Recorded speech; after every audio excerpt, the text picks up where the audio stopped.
So we talked about Tombstone. We covered the Vendetta ride. And now we're talking about the man who walked through both of them with a shotgun in one hand and tuberculosis in the other. John Henry Holliday. Better known as Doc.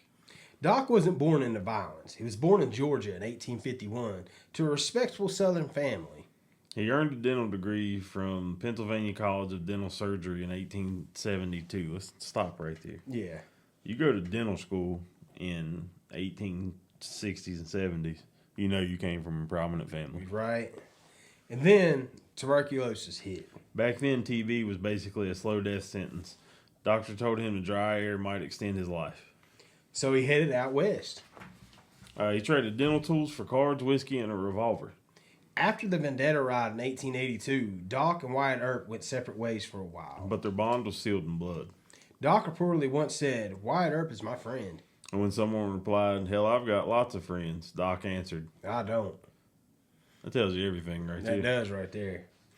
By 1884, Doc was in Colorado. The altitude, ironically, was thought to be good for tuberculosis patients. He spent time in places like Leadville, gambling, drinking, and getting in trouble. He was arrested more than once, and his health was deteriorating fast. The coughing fits were worse. He was getting thinner. We're talking skeletal thin. Man. And yet, he kept playing cards. There's something different about a man who knows the clock is ticking.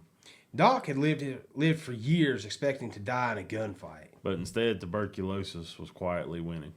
He checked into a sanitarium in Glenwood Springs, Colorado. Hot springs, steam baths, primitive treatments. It wasn't enough. November 8th, 1887. Doc Holliday was 36 years old. That's crazy when you think about that. 36 years old. That's a year younger than we are. Yeah. So you think about it, you see these pictures of you think of Doc Holliday, you think about a man in his 50s, 60s, right. But no, it's crazy.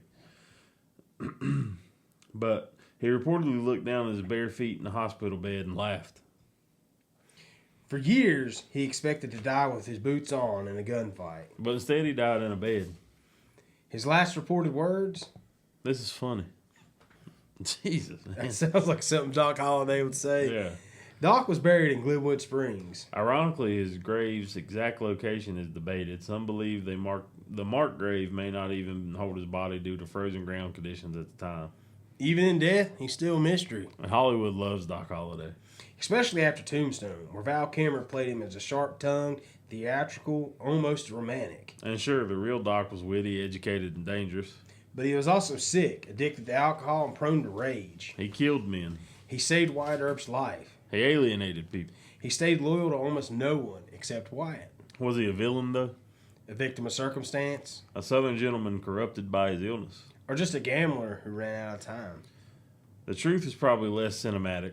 He was a brilliant man with a terminal diagnosis in an era with no cure.